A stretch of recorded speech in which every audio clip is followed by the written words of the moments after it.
Great, thanks everybody, thanks for the welcome on stage. Firstly, just thanks to Digital Isle of Man for putting together today's event and for the opportunity to moderate this discussion on a hugely important issue of skills and our future workforce. Before we open up to the panel, esteemed colleagues here, I don't know whether you want to do a round of introductions or not. Your names are all on the screen. I'm sure you can introduce yourself as we go along.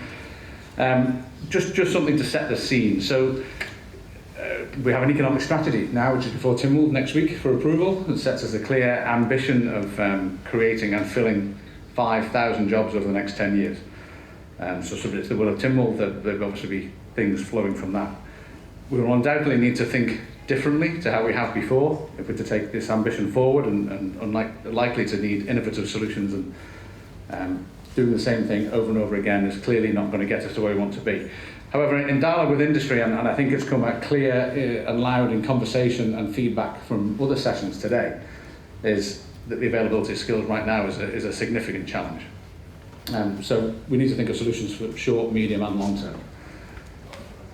We've already undertaken some thoughts in this space. We have heard the skills message loud and clear for some time now.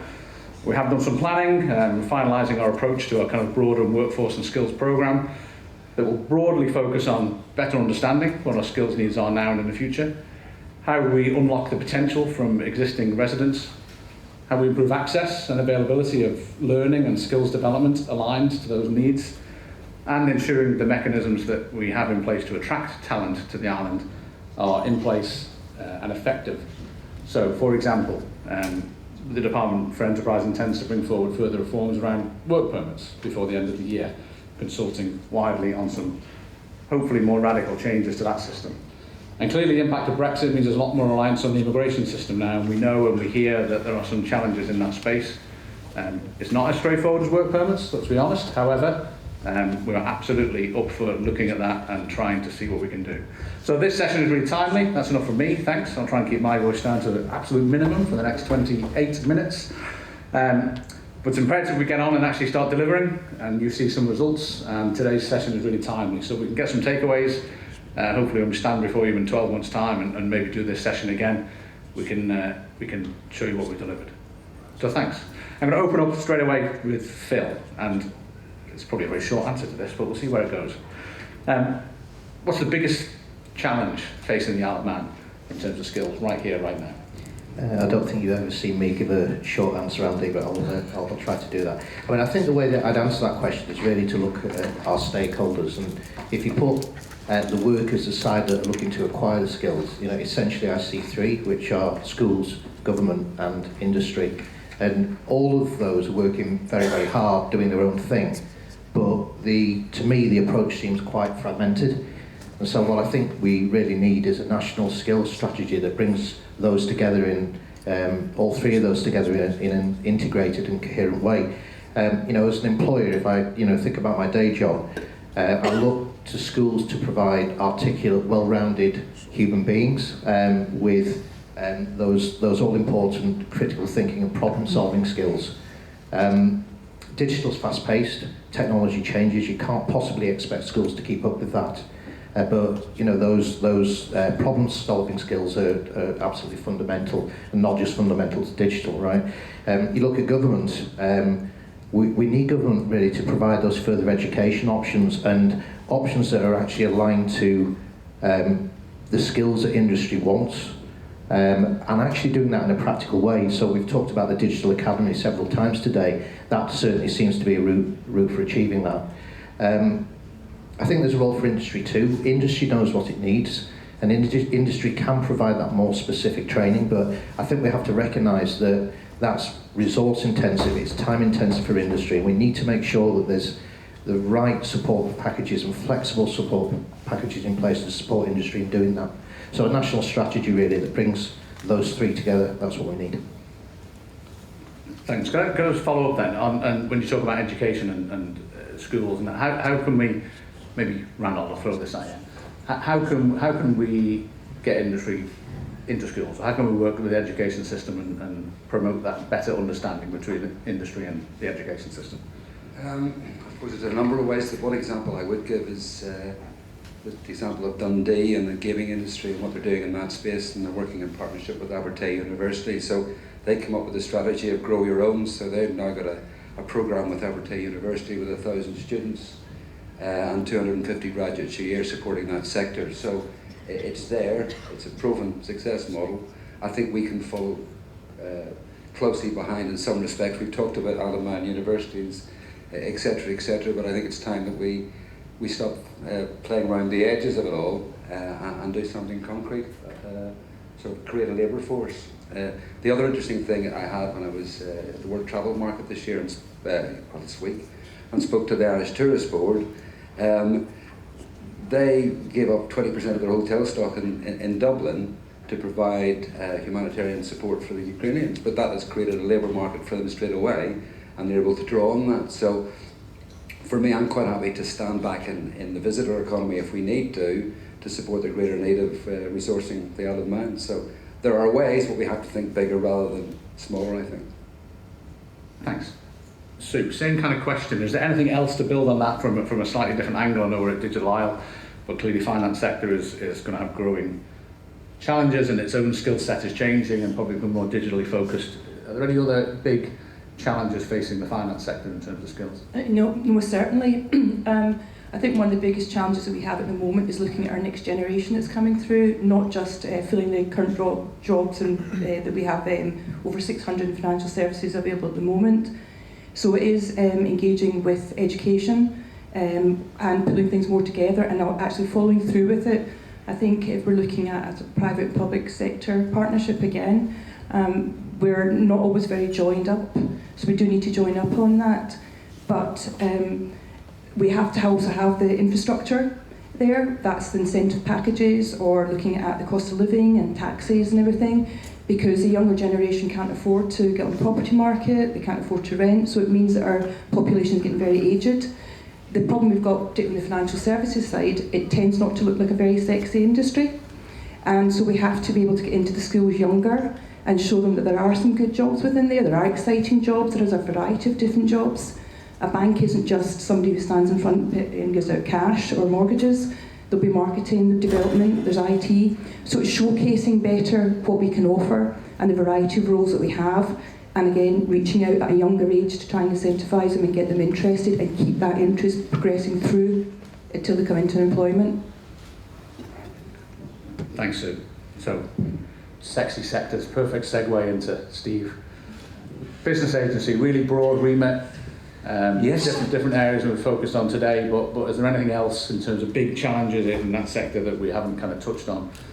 Well, it seems we're all going through the same challenges, trying to get the people here, trying to keep them here. It's a tough role, and we're all in the same small pool of people, so we're kind of robbing Peter to pay Paul. That inflates wages, as we know. So it's a tough environment out there. What can we do differently? We have to look at education, not just as far as the skills and the gaps that we've got, to fulfil the current roles that's out there. The short-term opportunities and there's medium and long-term goals that we've got. We have to look at immigration and how we can make that in order to get people here faster and to help us move forward. We have to try and retain our kind of students and school leavers here as well. So whilst we like to incentivise them to go away and get educated and enjoy themselves, we want to incentivise them to come back or disincentivise them not to come back. So there's lots that we kind of need to do, and we've all got to, I suppose, work harder and smarter and joined up. I love some of the comments across the board here. We have to find new solutions, I think, because what we're doing is okay, but it's not all working. We're not getting the people that we need as fast as what we need them. So I agree with the public and private sector coming together. Maybe we should have, I'm sure we should probably spend millions between us on recruitment. And maybe we should have a sales campaign, a marketing campaign, a recruitment campaign all together. We've got those skills on the island, and let's get ourselves out there globally, let's be heard. I know it's tough, but we've got to find some new solutions. Okay, thanks. We'll come round to some more solutions. Just a reminder, if anyone wants to fire some questions and make it even more awkward for me to moderate and these guys to answer, feel free to. Use Slido and use the code at the top. Talked about challenge, and we'll come on to some solutions in the future and get some takeaways, hopefully, in the last part of the session. what puts the Isle of Man in a good place? So what opportunity, what strengths does the island have in terms of attracting talent? We know it's challenging, but there are some positives. So what do you see as kind of the main positives? Ranald, you go first on that. Well, I suppose we start with the island strategy, the 4 economic shifts, population's in there, so at least it's framed. It's also very pleasing to see, for me for the first time, the economic dashboard that came out, which I haven't seen, but it went digital, I think, that actually starts to articulate the size of the challenge, because we've been talking in finance, you've had 600 shortage of accountants for years since I came in, but I've never seen that dial move left or right. So once we've got that data, we can then start to analyse it and then take the actions. There's a lot of positive things, but I don't think they're the ones that people would normally gravitate to. From a visitor economy, we would say it's a great place to come and visit and live, etc. I think when you're sitting afar and you're looking at the economic reality of coming here, cost of living, and what the other support services are like, it's not that much of a proposition. So we have to look wider than that in terms of how we're going to attract people to come here. It has to be exciting. It has to be into industries which add value, opportunity to progress. That could be a centre of excellence as well in terms of learning and experiencing that on the ground. So I think the biggest plus for me is I think the government, we're small and fast and fleet of foot, but I think in this one we're lagging behind getting in and forming that workforce and skills strategy, which we need to do, and I think we need to think big rather than small. So small gives us an opportunity, but we have to take that opportunity. Thanks, Ronald. Of course, the economic strategy talks to making the island an even better proposition for particularly younger people, younger demographic, people perhaps on medium salaries rather than higher salaries.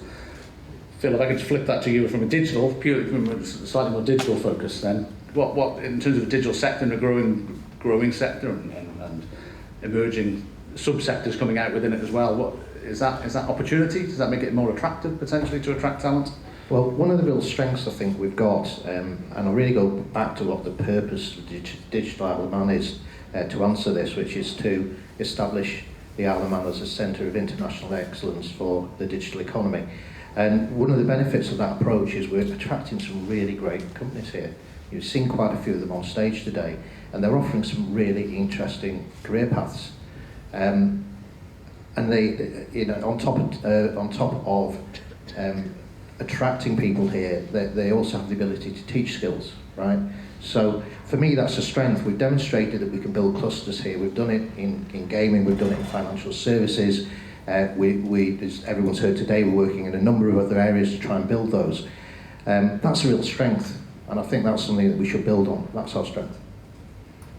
Okay, great, thanks. I've got a couple in on Slido. I don't know if these are for me or for the panel, so I'll try. Why reform the work permit system? Just suspend it.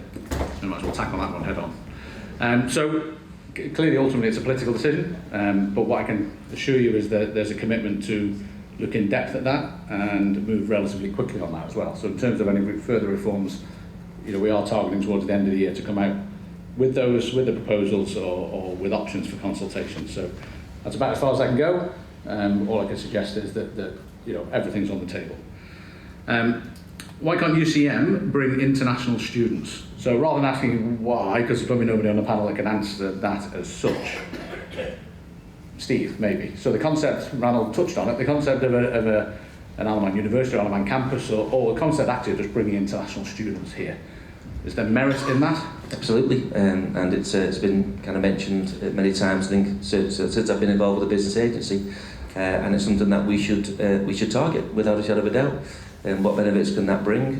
Is it'll bring young people to the Isle of Man. That helps us, helps other local businesses on the Isle of Man, such as hospitality and retail. But they'll bring their families and their visitors. So you know, there's a whole spin-off from that. Of course, that needs investment. It needs a plan.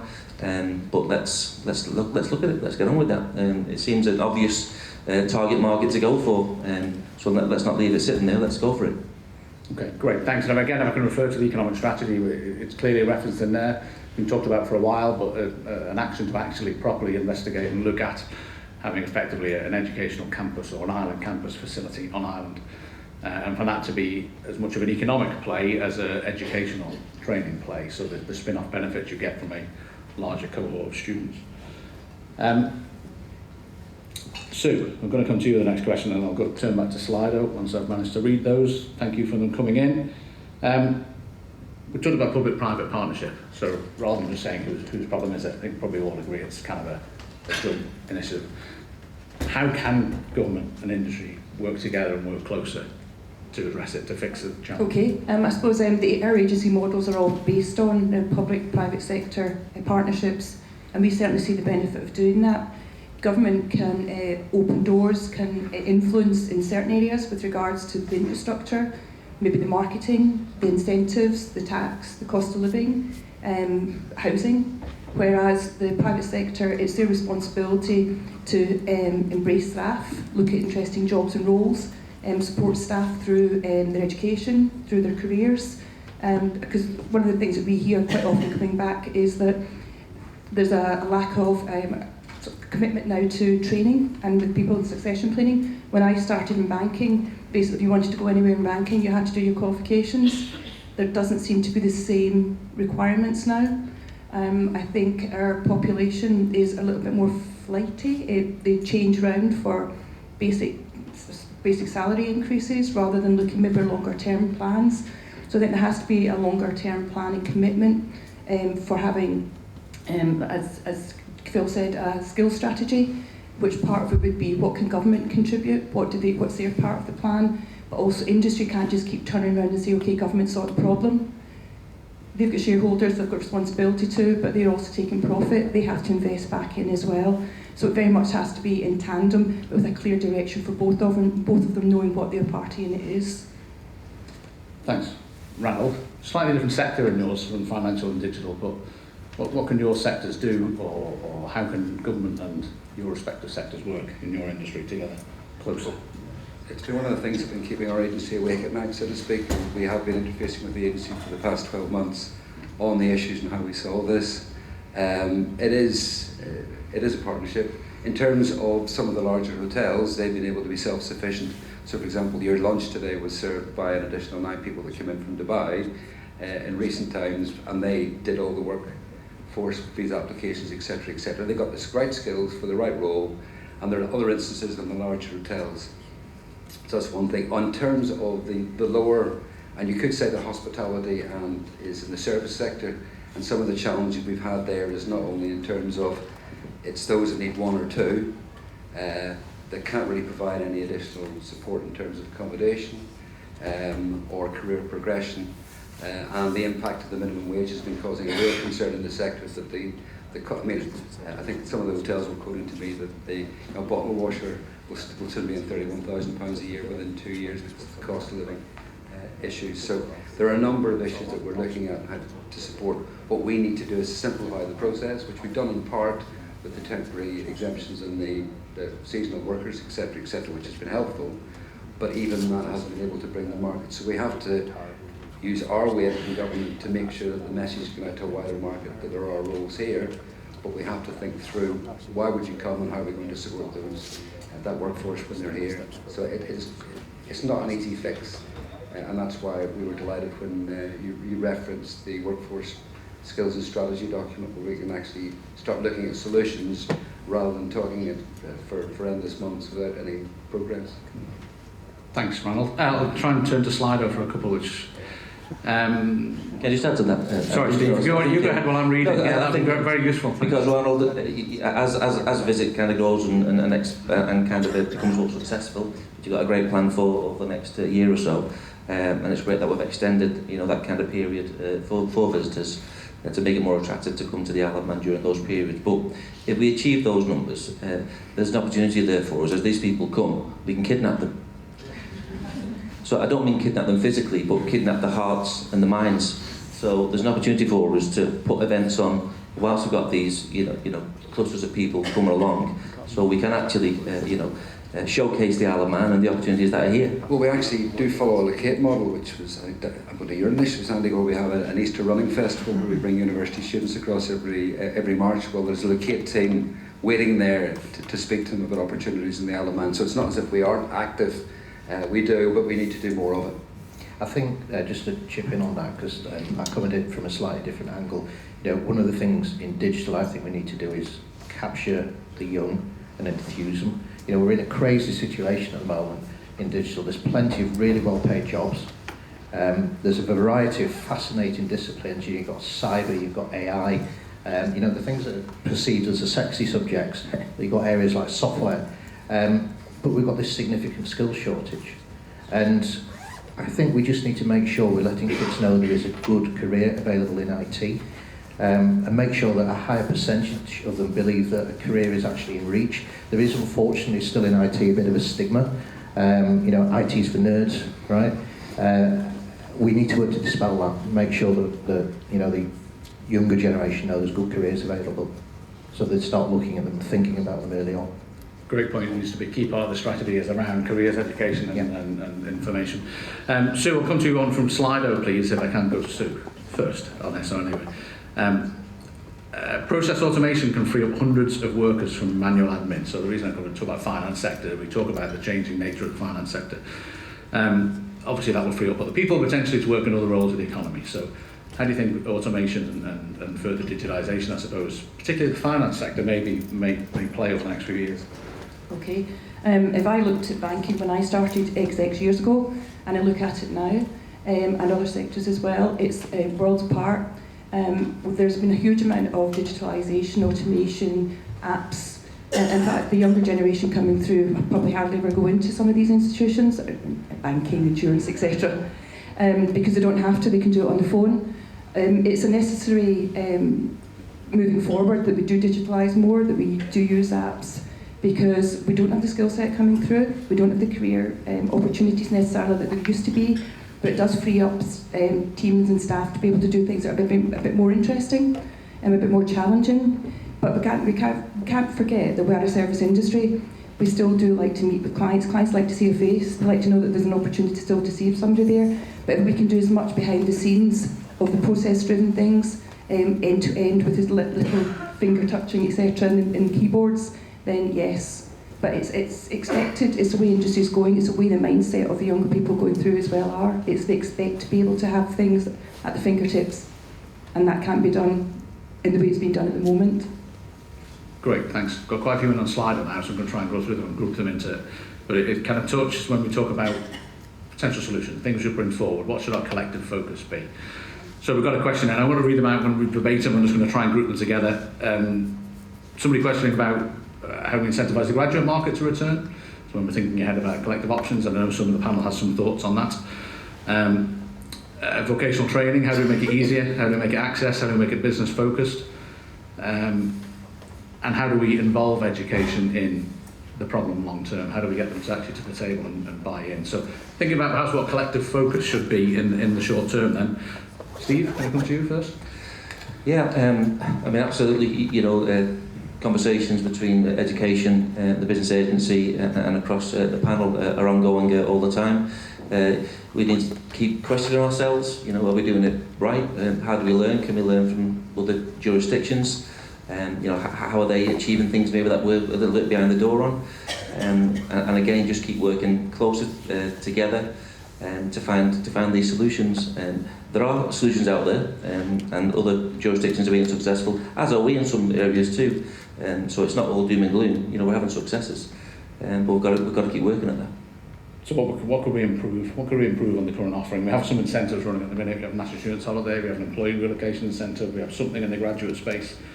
How else could we improve, Phil? So support industry in creating training programs, right? You know, at the end of the day, I was just talking to someone here about this a few minutes ago. Actually, industry knows the skills it needs to support industry and actually making that happen.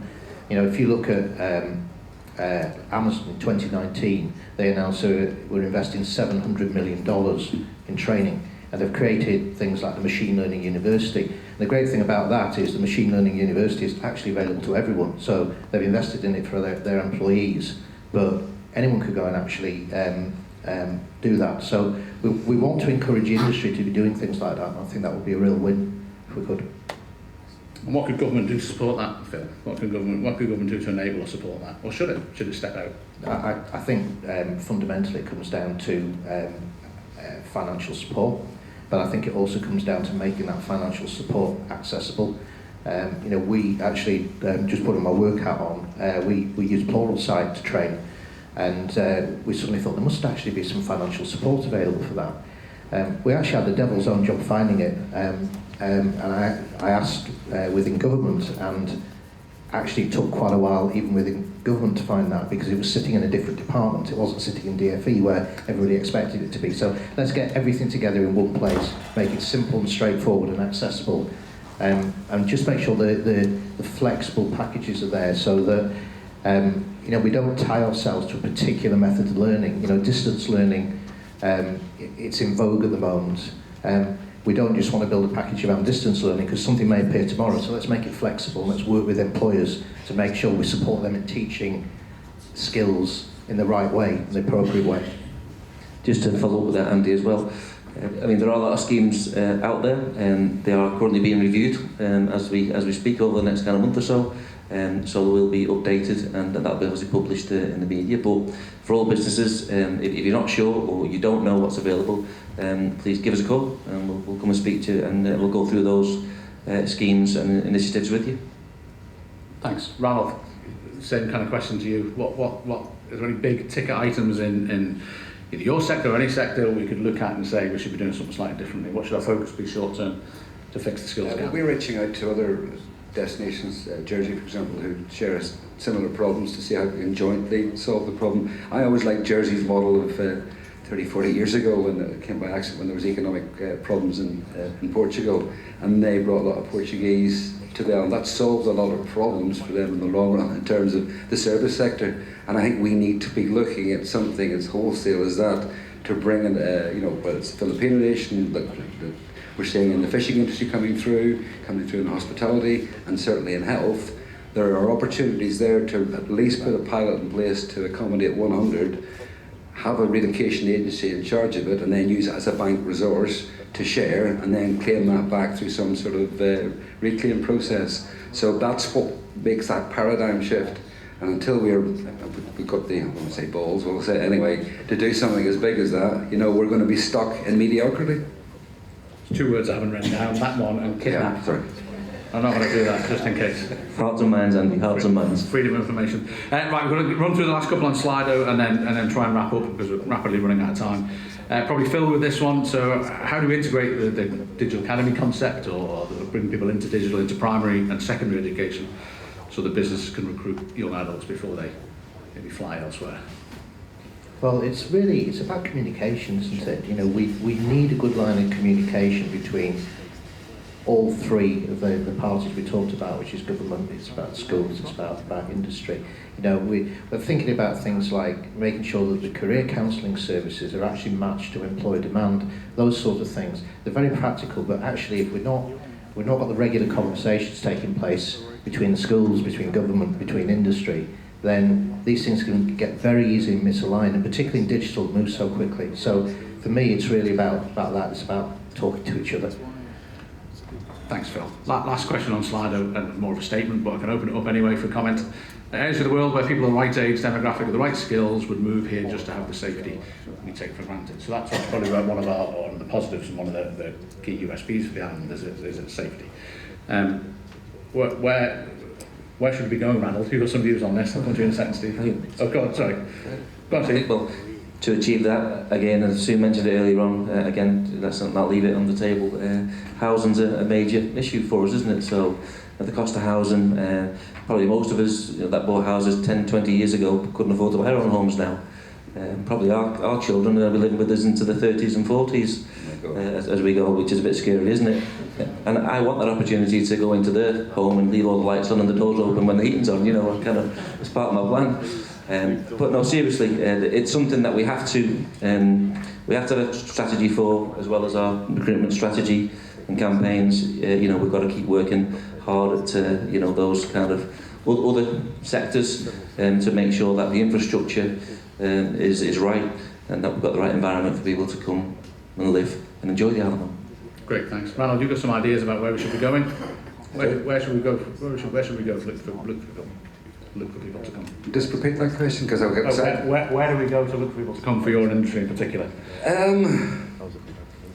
I've already referenced the Philippines as an option. One of my golfing partners responsible, well, largely heavily involved in the fishing industry, and he's bringing 17 in to help in the fish processing industry because he can't get them anywhere else. He's gone through the whole process, done it himself, and they're starting to arrive. And funny, my mum's in hospital in Ramsey, and one of the ladies is a Filipino, was aware that I knew Tim, and she said, I can get a lot more. So family and friends come into the element. So it's getting known. I mean, when I worked in gets back to what we were famous for, when I worked in the Far East, one thing we were famous for was the catering college in the Isle of Man. It was somewhere where you came and learned a new skill, and people came from all around the world to get that qualification, you know, and then a lot of them stayed. So that's what I would do. Great, big clock's counting down. Very quick one for Phil before we finish. We're talking about future. What's the biggest shift you see in digital skills in the next few years? Well, I think that, you know, one thing that's pretty clear is we're moving towards a knowledge economy, right? And that's where we're relying on intellectual capacity, we're relying on innovation, we're relying on information. And so that for me comes back to how do we make sure we have those problem solving skills that actually underpin all those different areas. You know, it's about teaching to actually take a complex problem, break it down into smaller parts, experiment to solve each of those parts. You know, certainly when I was at school, you know, we were taught that way. We'd be given a working system like an electrical circuit, and then they break it, get you to troubleshoot and fix it. I'm just looking around the room to work out who's roughly my age. I'm sure some of you remember Logo and Turtle Graphics. Right, that was actually about teaching kids to reason and think. We need to focus on those skills because that underpins AI, it underpins cyber, it underpins software development, it underpins data analytics. Yeah, so and that's distinct from ICT. We're teaching how to use Word and Excel and PowerPoint, valuable skills, but that's not the same thing. And the knowledge economy is definitely here, and it's not going away. Great, thanks. I've got to sum up, and I will very quickly. A few takeaways I've got. I'll watch the video back. National Skills Strategy. Think big, work permits, accommodation, all the other little bits. Industry at the heart training, government to support, and let's be ready for the next shift, the knowledge economy, and prepare our young people. So, thank you. That was great.